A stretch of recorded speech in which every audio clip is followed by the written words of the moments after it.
اعوذ باللہ من الشیطان الرجیم بسم اللہ الرحمن الرحیم۔ 2-3 روز پہلے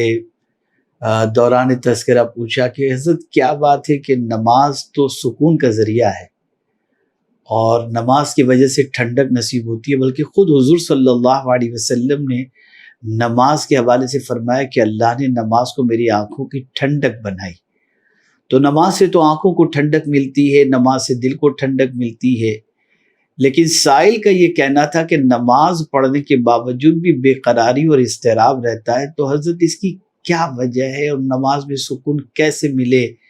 اور نماز جو ہے وہ دل کی ٹھنڈک کا ذریعہ کیسے بنے؟ سوال بڑا عجیب تھا، لیکن مجھے اتفاق سے ایک بڑی پیاری بات سمجھ میں آئی۔ وہ یہ ہے کہ دیکھیے، ایئر کنڈیشن کا کام ہوتا ہے ٹھنڈک پہنچانا۔ میں ابھی 2-3 روز پہلے جو ہے ہبلی گیا ہوا تھا، تو وہاں سلسلے سے وابستہ ایک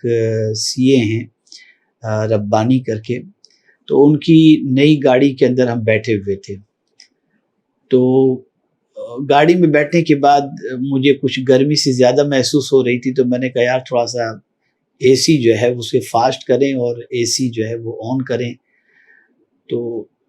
انہوں نے اے سی آن بھی کیا اور تھوڑا سا فاسٹ بھی کیا، پھر بھی مجھے کولنگ محسوس نہیں ہو رہی تھی۔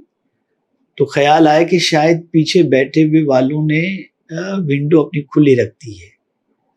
جس کی وجہ سے کولنگ نہیں ہو رہی ہے۔ بس مجھے یہ بات سمجھ میں آ گئی اچھی طریقے سے کہ کولنگ جو ہے، ایئر کنڈیشن کا کام تو ٹھنڈک پہنچانا ہے، لیکن ٹھنڈک اس وقت پہنچے گی جب کھڑکیاں سب بند ہوں، تب کولنگ ہوگی اور تب ٹھنڈک پہنچے گی۔ اسی طریقے سے نماز اس وقت ٹھنڈک پہنچائے گی جب ہماری آنکھوں کی کھڑکی گندی چیزوں کو دیکھنے سے ہم بند کر دیں